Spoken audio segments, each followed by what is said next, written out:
Did ancient sailors use currents to navigate boats? Imagine sailing across vast open waters without GPS or modern tools. How did sailors find their way? One key answer is the use of ocean currents. Long ago, sailors observed that water moved in steady, predictable patterns.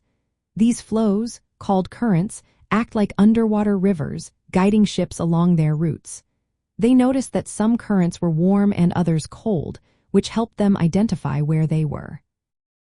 For example, warm currents might flow from the equator toward the poles, while cold currents come from polar regions.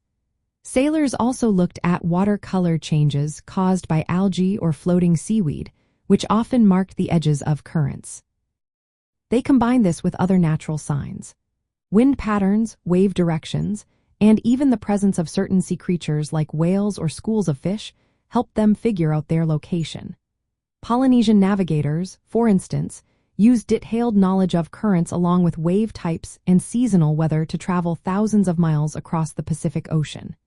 They knew that currents could speed up or slow down their ships, so understanding them was essential.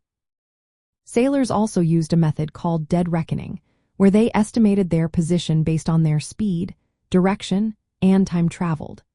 But this method alone wasn't enough because currents could push ships off course.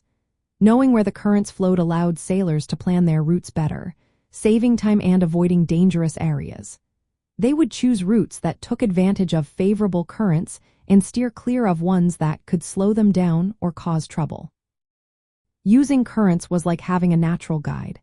It helped ancient sailors move more efficiently across the ocean, especially before modern navigation tools existed.